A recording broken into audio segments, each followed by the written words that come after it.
On peut dire que Drew McIntyre a rendu la monnaie de sa pièce à CM Punk. Et bonjour à toutes et à tous, on se retrouve aujourd'hui pour mon récap de SmackDown du 21 juin 2024. Juste pour information, on devait se retrouver en live aujourd'hui. J'ai des gros problèmes de Wi-Fi ce matin, donc je préfère pas essayer de faire un live et que ça soit catastrophique. Donc j'espère qu'on se retrouvera la semaine prochaine, j'en suis désolé. On est du côté de Chicago et CM Punk arrive pour une promo. Un show en live est une pression. Parler ou catcher dans sa ville est une pression. Assurer de gagner un titre dans sa ville, c'est une pression. CM Punk nous parle du 17 juillet 2011 lorsqu'il avait promis à tout le monde de quitter sa ville natale en tant que champion de la WWE. Drew McIntyre n'a pas arrêté de lui donner des coups alors qu'il était à terre ces derniers mois. Il a réagi à la manière de Chicago. Si t'envoies quelqu'un à l'hôpital, on t'enverra à la morgue. Il avait prévu d'enterrer la carrière de Drew McIntyre. Il ne pensait pas que ce serait aussi simple. McIntyre s'est barré de la WWE car il ne pouvait pas supporter la pression. Paul Heyman arrive et dit ne pas être ici pour manquer de respect à CM Punk. Cet homme était assis à côté de ses enfants lorsqu'il a été intronisé au Hall of Fame. CM Punk était son meilleur ami, il est là pour une situation urgente. Paul Heyman entre sur le ring et fait un câlin à CM Punk.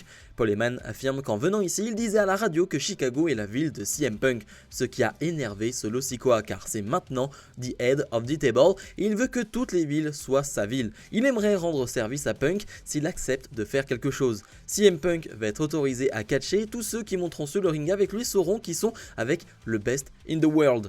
Mais s'il ne quitte pas ce ring, la Bloodline va venir. Paul Heyman demande à CM Punk de s'en aller maintenant. CM Punk demande s'il l'invite vraiment à s'en aller car Solo Sikoa, Tama Tonga et Tanga Loa vont venir l'attaquer à Chicago.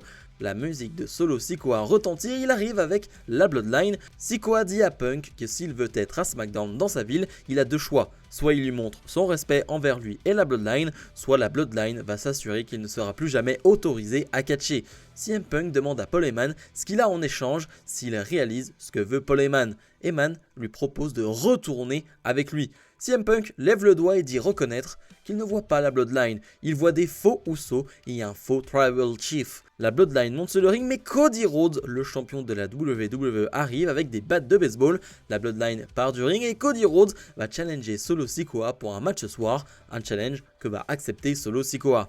Ambiance électrique du côté de Chicago et pour l'arrivée de CM Punk, on sait toujours à quel point Chicago est une ville de catch et surtout quand CM Punk est présent. Et là, en plus, tu le mets face à la Bloodline, tu le mets avec un Paul Heyman, forcément l'ambiance va être complètement dingue. Un Paul Heyman qui clairement a dit à CM Punk qu'il était prêt à retourner avec lui, qu'il est prêt à quitter la Bloodline. Et oui, on sent un Paul Heyman qui est sous pression, on sent un Paul Heyman qui n'est pas bien avec ce nouveau chef de tribu Solo Sikoa. Et puis quel pop pour Cody Rhodes lorsqu'il va venir en aide à CM Punk, c'est assez incroyable. Et donc plus tard dans la soirée, on aura Solo Sikoa face à Cody Rhodes, ce qui est intéressant parce que ce match on l'attendait soit pour Money in the Bank soit pour SummerSlam, on te le met lors d'un SmackDown. Est-ce que ça voudrait dire qu'on n'aura pas ce match dans les prochaines semaines, dans les prochains mois? Ça c'est moins sûr. Match de qualification pour le Money in the Bank féminin. Chelsea Green qui fait face à Bianca Belair qui fait face à Michin. Un combat de 4-5 minutes qui va même mériter les This is Awesome de la part du public de Chicago parce que c'était vraiment excellent ces 4-5 minutes de combat, pas forcément très long mais vraiment très qualitatif. Et c'est ce qu'on attend dans ce type de combat, c'est ce qu'on attend d'un match qualificatif, de la compétitivité, de la qualité et c'est ce qu'on a. Je trouve qu'on a une belle performance des 3 catcheuses, une Chelsea Green est au top et d'ailleurs assez over du côté de Chicago et Michin je trouve fait une très belle performance comme si son arrivée du côté de NXT ces derniers mois lui avait fait vraiment du bien. Elle va même porter un Styles Clash pendant le match qui ne va pas suffire et puis surtout on a Bianca Belair qui va lui porter un KOD qui va vouloir enchaîner avec un tombé mais Chelsea Green va lui voler la victoire et Chelsea Green va se qualifier pour le Money in the Bank féminin. A noter que le Money in the Bank aura lieu du côté du Canada et Chelsea Green est canadienne, donc je pense pas que ce soit anodin. Une Chelsea Green qui clairement faisait partie des challengeuses pour moi pour cette manette. Et là clairement elle est dans le Money in the Bank et elle va faire partie des favorites selon moi.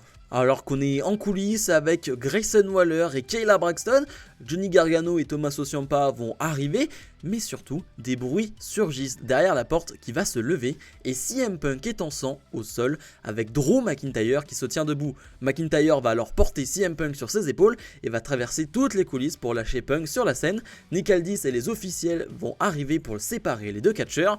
Puis après la pause publicitaire, on va voir CM Punk être emporté sur une civière jusqu'à l'ambulance et il va quitter l'arène dans cette ambulance. On se demandait justement quand Drew McIntyre allait revenir, quand cette histoire avec CM Punk allait reprendre pour lui. Et bien dès la première apparition de CM Punk chez lui à Chicago, McIntyre revient et le détruit. Très bonne idée de faire ça à Chicago parce que McIntyre se fait insulter, se fait huer, donc c'est une très belle chose. Et puis en plus, c'est assez légitime. Il a perdu un énorme match à Clash at the Castle chez lui en Écosse à cause de CM Punk. Bon, on peut le comprendre que lorsque CM Punk se retrouve chez lui à Chicago, McIntyre se venge. On voit un CM Punk en sang qui part en civière en ambulance. Je pense que CM Punk, il n'est pas prêt de revenir et que ce match que j'attendais peut-être à Money in the Bank, bon, il n'arrivera pas à Money in the Bank, il arrivera bien sûr à SummerSlam. Et puis il y a pas mal de rumeurs sur le fait que CM Punk devrait être cleared, donc apte à combattre avant SummerSlam. Donc ce serait le timing parfait.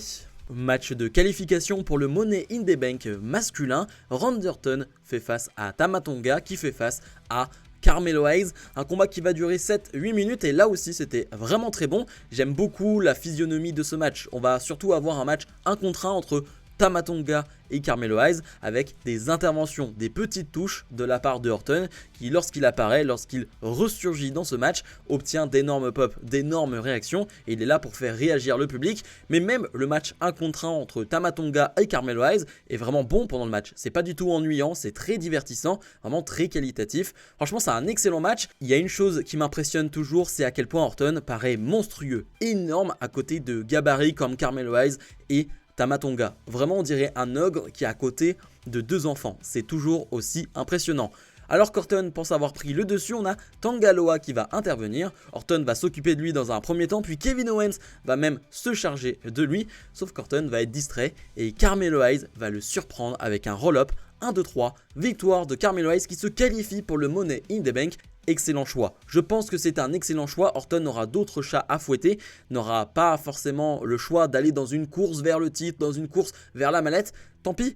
Mais je pense qu'il aura d'autres choses à faire et mettre Melo dans un match de l'échelle, c'est une très bonne idée. Il va pouvoir sortir des choses assez extraordinaires et puis pourquoi pas gagner la mallette. Promo de LA Knight, il demande à Logan Paul de venir mais il ne vient pas. LA Knight dit qu'il est allé chez Logan Paul et on lui a dit qu'il serait à Chicago. La semaine prochaine, on va au Madison Square Garden. Ce sera Santos Escobar contre Logan Paul contre LA Knight pour une qualif au Money in the Bank. Il gagnera la semaine prochaine et remportera la mallette. Santos Escobar coupe LA Knight et lui dit qu'il n'arrête pas de courir derrière Logan Paul comme un fanboy. La semaine prochaine, LA Knight aura affaire à Santos Escobar. LA Knight répond qu'il a battu à chaque fois. Escobar le frappe mais LA Knight contre une prise et enchaîne avec son BFT, sauf que Logan Paul arrive par derrière et attaque LA Knight. Le champion des États-Unis finit par lui mettre un énorme coup de poing.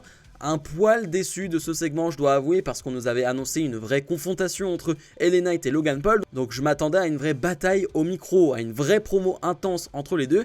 Et c'est pas du tout ce qu'on a eu. Par contre, on a appris donc que la semaine prochaine, les deux se retrouveront dans un match à 3 pour une qualif au Money in the Bank. On va donc voir Logan Paul catcher du côté de SmackDown. C'est déjà très bien, hein, vu que déjà le voir, c'est une très bonne chose, hein, vu qu'on le voit jamais. Mais là en plus, catcher du côté de SmackDown au Madison Square Garden, ça va être une très très bonne chose. Mais si je dois en revenir à ce segment, il n'y a pas grand chose à en tirer, vraiment pas du tout.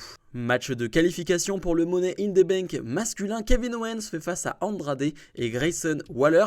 Un Kevin Owens qui va se faire attaquer par la Bloodline lors de son entrée, mais Randy Orton va venir l'aider avec une chaise.